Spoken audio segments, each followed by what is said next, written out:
Cafe Networking Podcast promotes successful business experts. I'm Tom Rioch, connecting people throughout the world from my podcast studio in Brazil.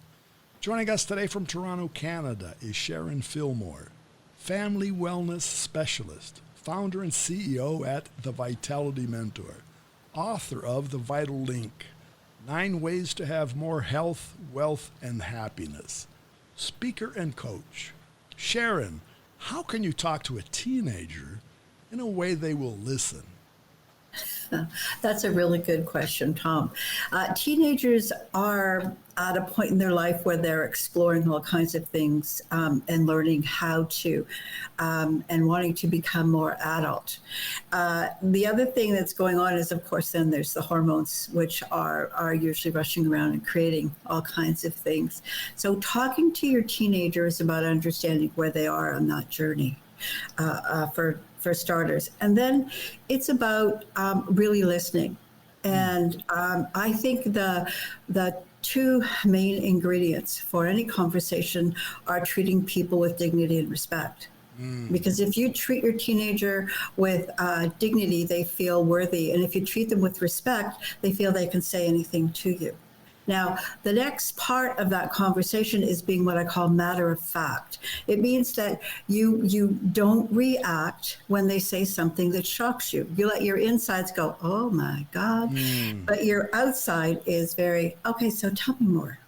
You can say something like, what made you decide to do that? What caused that decision? You can ask questions like that. Some very good things to ask are questions like, can you tell me what influenced you to decide to do that? Because then you'll know whether or not it's their friends, whether or not it's just a thought process they went through.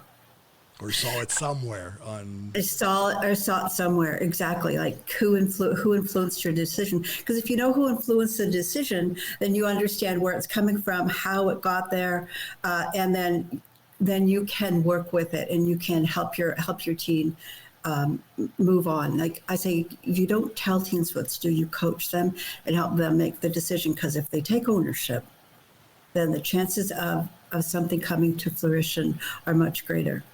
And when you say to the point of where it's coming from, as parents, we also need to be more aware of the places that things are coming from.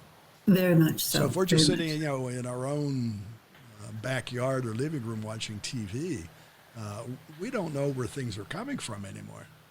No, it's important to get out there, find out what social media they're using, who their friends are, what activities they're in. It's always good to know that you are a product of not just your environment at home. You're a product of your school, your friends, what's going on in the news, what's going on in your social media. All of these things we don't always. Sometimes we take for granted and we think that our children are unaware, and they're not unaware. They're very, very aware of everything going on. There's certain words that you can use that help them. So this is exactly and so. 2 words, and so. So when you're having a conversation with your teen and they stop, and very often it's about their contemplating whether or not they should tell you this, or maybe what the next section is. And if you just use the 2 words, and so, you're not interrupting. Well, that's your point of respect. I think the more we respect them, and eventually if they respect us, the more, or probably the easier it is for them to share. It is, because respect breeds this confidence that I can say what I think. I can say what I believe. And if a parent doesn't react negatively, they will keep talking.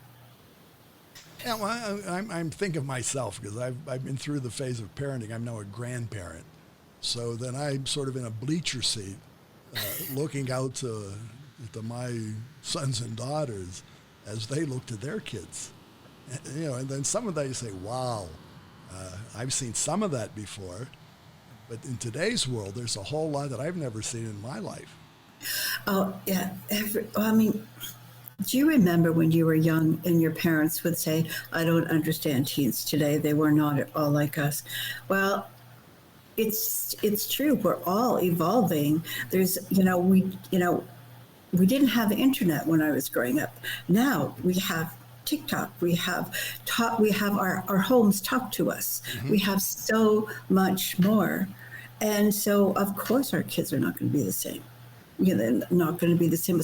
However, there are some basic things that will stay the same. Well, one Right. is, teenagers will have certain aspects and certain times in their life where they're trying to sort and figure things out. And if you let them and you treat them with dignity, with respect, they will tell you what's going on. And then you have the opportunity then to guide them in the right direction, help them take ownership of what their decisions are. And help them through that. You mentioned hormones. Mm-hmm. That actually, when we're talking to a teenager, we're talking to hormones, or the hormones are talking to us. Yes. But to that same point, parents have their own hormones. They do. And they may be in a different phase of their life, and they may have different hormones. So really, we have sort of a hormonal clash. Well, that's an excellent point. So very often people are having children older and older. Right. So sometimes what's happening is when teenagers are hitting the peak of their hormone development, sometimes the one of the parents is hitting the end of their hormone experience. So perhaps they're going into a perimenopausal phase. Right. And so that can create an incredible clash. So it's about understanding in a family dynamic of that. It's understanding both parties are entering different phases of your life and different phases of your hormone rushes.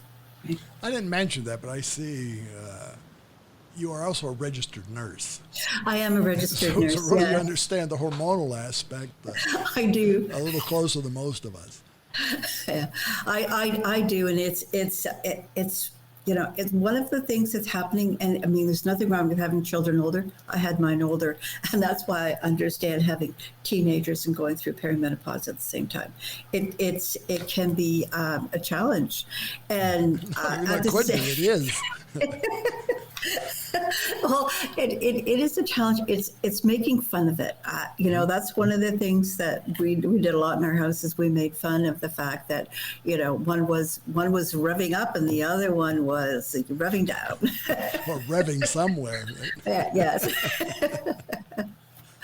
And I think that helps everyone to understand what's happening in the household. And the kids are understand, oh, mom is doing that thing again. She's being a little on the crazy side. And then it's like, wait a minute, I am too. All right. So let's laugh about this. And so Not very being open, back to the respect thing. If we can is. share both ways and help the other side, even help teenagers understand a little bit about us. Mm-hmm. I think that's helpful in any conversation. What you said, listen.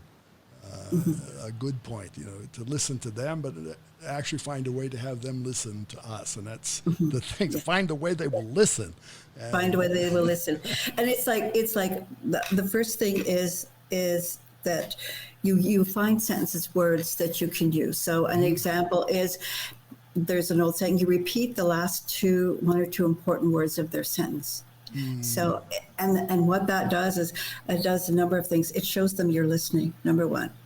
It reminds them where they are, Right. and it encourages them to move forward in the conversation.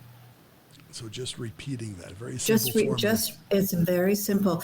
And once people realize that it's about what we call active listening. So you're not only listening, you're showing that you're listening. Showing that you heard. Yeah. Mm-hmm. And when you really hear someone, that's when you get them. And once you get them, it's a whole new ball game, and it's so much more exciting and so much more dynamic. And it is a ball game. So, So Sharon, thank you for sharing your expertise. How can our listeners find you?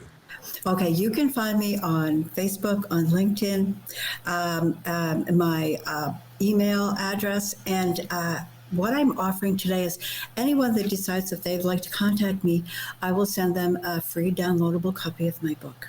Very good. So thank you for being here today. Thank you very much for having me. This has been wonderful. And again, for our listeners, it's Sharon Fillmore, Sharon. Her last name is Fillmore. And her book, The Vital Link, 9 Ways to Have More Health, Wealth, and Happiness. Find that on Amazon. Cafe Networking is brought to us by Focus MI Market Intelligence, an agricultural market research specialist in Brazil. More information at focusmi.com. Talk to Tom, talk to the world. Thanks for listening. Until the next time here at Cafe and Networking Podcast.